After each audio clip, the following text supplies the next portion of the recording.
ilaah weyna ilaahi raajicuun daqiiqada ka hor ayaa warbaahinta maxalliga ah ee ugu waaweyn Soomaaliya ee qaar ka mid ah qaraabadiisa ay xaqiijiyeen inuu geeriyooday Cabdi Muriidi Dheere marxuumkan oo lagu naanaysi jiray Ajakis. Allah u naxariisto jannadii firdaws, Allah ka waraabiyo gebi ahaan ummadda Soomaaliyeed ayaa tacsi iskula wadaagaysa qeybaha ka mid ah baraha bulshada. Runtii aad ay ugu murugoodeen inkastoo qadartu ay halkeedii tahay maadaama waa shaqsi bulshada Soomaaliyeed dhammaan ay wada garanayso. Runtii waa shaqsi jilaa ah isla markaasna ku soo gudbin jiray riwaayada dadka aad u anfici jiray, qaarkoodna digniino ay ahaayeen, qaarna tilmaamo iyo waaya aragnimo intii la eg ayay ahaayeen. Waqtigiisii ayaa halkan soo galay dhowr maalmood ka hor ayuu ku xanuunsaday Muqdisho sida warbaahinta aan idinku soo gudbinay muuqaalo iyo warbixino ka hadlayay oo rorogiisa ayuu ka dhacay. Waxaa la geeyay isbitaalka Digfaar ee ku yaala isla Muqdisho, halkaasi ayaa lagu dabiibayay.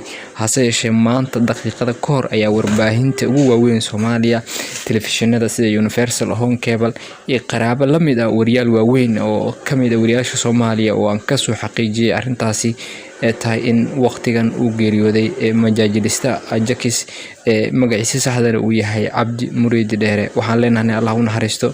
Haddii aan nahay bahda janalka Dooxa Media, waxaan leenahay jannadii firdaws Allah ka waraabiyo dambigiisa ha dhaafo, waalidiintii iyo maaragtay caruurtiisa dhammaan Allah sabar iyo iimaan Allah ka siiyo. Tani waa qadar oo cid walba ay sugaysaa, waa halka kaliya ee qof walba uusan huraynin oo u ah in uu u sii diyaar garoobo, waana halka baaqiga ah ee loo baaqi ahaan doono. Qof walbana uu geeriyoonaya madax iyo maja si kastoo uu yahay. Waxaa leenahay Allah u naxariisto majaajilistaha weyn ee Soomaaliyeed ee maanta ku geeriyooday Muqdisho oo magac iyo maamuus ku lahaa bulshada qaybaheeda kala duwan. Waxaa la soconaa in warbaahin badan uu ka soo shaqeeyay sida Universal iyo Home Cable iyo warbaahinta qaybaheeda kala duwan. Xilligii la aasaasay idaacaddii ugu horeysay FM ee magaalada Muqdisho, idaacadaha FM-ka sida idaacadda Shabeelle uu halkaasi ka soo howlgali jiray.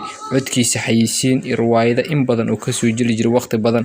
Waaye ayay ahayd xilliga dadkii qaar la sameyn jiray riwaayadaha qaarkood waa ay geeriyoodeen, Allah ya raxmo. Waxaa ka mid ah Ilka Case nin la oran jiray, Cali Hiiraan sidoo kaleeto waxaa ka mid ah oo kaleeto Kuku. Runtii aan la socono dad badan oo maaragta xilligaasi isla kala shaqeyn jireen idaacadaha qaarkoodna ay ahaayeen qaar bahwadaag ama shaqo wadaag ay ahaayeen oo ay soo gudbin jireen barnaamijyada maaragta idheehda iyo qeybaha majaajilada. gebi ahaantood waa ay geeriyoodeen. ilaa haatan wax baaqi ah aad ay u yar yihiin, dad yar unbaa haray, dadkii hore waa ay sii dhamaanayaan. jeel cusub ayaa hadda soo baxaya. Allah u naxariisto ayaa leenahay wuxuu ahaayeen shakhsiyaal experience ah oo macna khibrad u leh dhanka saxaafadda iyo jileenka intaba.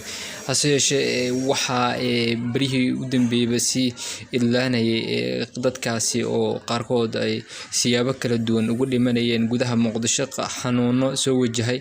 waxaa la soconay waqooyiga dhanka iyo Hargeysa in bila koor uu geeriyooday majaajilista caan ah lagu magacaabi jiray Sooraan, oo asna ka mid ah dadka magacay maamuus ku leh marka la dhaho dhanka iyo jileenka. waxaana ka mid ah shakhsiyaad aan aad u taageero wax walba waa ay qoran yihiin saacada qof walba ma dhaafayo. idaa jaa ajaluha la yastaqiluna saa'atan wala tastaqdimuun.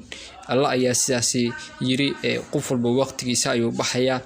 ummadda Soomaaliyeed idlahanba waxaan leenahay tacsiyadaasi Allah u naxariisto majaajilista Cabdi Muriidi Dheere Ajakis oo maanta ka baxay dhammaan bulshada Soomaaliyeed cirif min cirif iyo dunida dacaladeeda kuwa jooga intaba.